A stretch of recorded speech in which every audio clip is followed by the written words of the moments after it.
হিন্দু ছেলেদের সাথে মুসলিম মেয়েদের প্রেম করার প্রবণতা দিন দিন বাড়ছে। এর কারণ কি এবং প্রতিকারের উপায় কি দয়া করে জানাবেন। মুসলমানের জন্য বিবাহ ছাড়া তথাকথিত প্রেমের সম্পর্ক করা পরিষ্কারভাবে হারাম। এই সম্পর্ক স্থাপন করে যদি কেউ বিয়েতে যায়, অর্থাৎ এই অবৈধ সম্পর্ক করে এরপরে বিয়ের দিকে যায়, সেটাও হারাম। অর্থাৎ বিয়েটা হালাল হয়ে যাবে, কিন্তু বিয়ের আগের যে সম্পর্কটা, বিয়ে করলে সেটা হালাল হয়ে যাবে না। মানে কালো টাকা সাদা করার মতো, যে দুজন ছেলে মেয়ে অবৈধ সম্পর্ক করেছে, হারাম রিলেশন করেছে, এখন যেহেতু বিয়ে করে ফেলেছে এই জন্য আগেরটা হালাল হয়ে যাবে, এমন কোনো কথা নাই। আগেরটার জন্য তাদের ঠিকই তওবা করতে হবে। দেখুন, আল্লাহ রাব্বুল আলামিন আমাদেরকে বিবাহ ছাড়া বিবাহ বহির্ভূত সম্পর্ক করতে পরিষ্কারভাবে নিষেধ করেছেন এবং এটা হারাম করেছে। এবং এই জেনাকে এরকম কঠিন অপরাধ হিসেবে ইসলাম দেখেছে যে অনেক পাপ যেটা দুনিয়াতে কোনো শাস্তি আল্লাহ দিবেন না, আখিরাতে দিবেন। দুনিয়াতে ইসলামী দণ্ডবিধিতে কোনো শাস্তির ব্যবস্থা রাখা হয়নি। কেউ নামাজ পড়ে নাই, কোরআন হাদিসে কোথাও নামাজ না পড়লে তার জন্য পার্টিকুলার কোনো শাস্তি, কোনো হজ, কোনো দণ্ডের কথা বলা হয় নাই। এমনকি কেউ রোজা রাখে নাই, তার জন্য এত বেত্রাঘাত করতে হবে, এতদিন জেলে দিতে হবে বা তার এই শাস্তি দিতে হবে, এরকম কোনো কথা নাই। কিন্তু কিছু অপরাধ আছে যে অপরাধগুলো সংগঠন করলে ইসলামী দণ্ডবিধিতে, ইসলাম বিচার ব্যবস্থা থাকলে, ইসলামী শাসন থাকলে সেগুলোর জন্য শাস্তির কথা বলেছে। এই জেনা এমন একটি অপরাধ, এর কারণে শাস্তি দিতে ইসলাম বলেছে। কেন? ইসলাম যে সমস্ত অপরাধের আখিরাতে বিচার তো হবেই, দুনিয়াতে শাস্তির কথা বলেছে।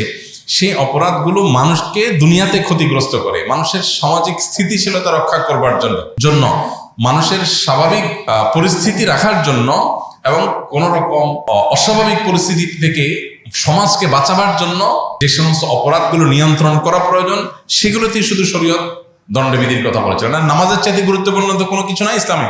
সেটা যদি কেউ না পড়ে আখিরাতে শাস্তি হবে, কিন্তু দুনিয়াতে কোনো দণ্ডবিধিতে কোনো শাস্তি নেই যে ঠিক আছে এত বেত্রাঘাত, এরকম কোনো দণ্ডবিধি ঠিক করা হয়নি। এখন তাহলে ব্যভিচারের ব্যাপারে কেউ যদি ব্যভিচারে লিপ্ত হয়, সে যদি বিবাহিত হয়, তাহলে তার শাস্তি হলো মৃত্যুদণ্ড। এমন অত্যন্ত কঠোরভাবে, নির্মমভাবে কোমর পর্যন্ত পুঁতে রেখে তারপরে পস্তন আঘাতে মৃত্যুদণ্ড। অবশ্যই এই মৃত্যুদণ্ড এমনি এমনি বাস্তবায়ন করা সম্ভব না। সরাসরি জেনাতে দেখেছে এরকম সাক্ষী লাগবে নির্দিষ্ট, সে সাক্ষী আবার প্রমাণিত হতে হবে, না হলে এটা হবে না। এটা হয়তো কালে বদ্রে হাজার লাখে একটা ঘটনা হয়তো ঘটবে, যাতে করে গোটা দেশ, গোটা দুনিয়া সতর্ক হয়ে যায়। এখন প্রশ্ন হলো, কেন এই ব্যাপারে ইসলাম সতর্ক থাকতে বলেছে? কারণ এর মাধ্যমে মানব সভ্যতা অস্তিত্ব হুমকির মধ্যে পড়বে। বিবাহ বহির্ভূত সম্পর্ক যদি নর্মাল হয়ে যায় সমাজে, তখন মানুষ বিবাহে যাবে না আর সন্তান নেবে না। কারণ প্রেমের সম্পর্ক, যেটাকে অবৈধ প্রেমের যে সম্পর্ক, অবৈধ ভালোবাসা যেটা, এটার মাধ্যমে শুধু ভোগ থাকে, এখানে সন্তান নিতে চায় না। সন্তান কেন নেবে? সন্তান নেয় হলো স্বামী স্ত্রী বৈবাহিক সম্পর্কে, কারণ এখানে রিয়েল সম্পর্ক থাকে, আর ওখানে হলো শুধু ভোগটা থাকে,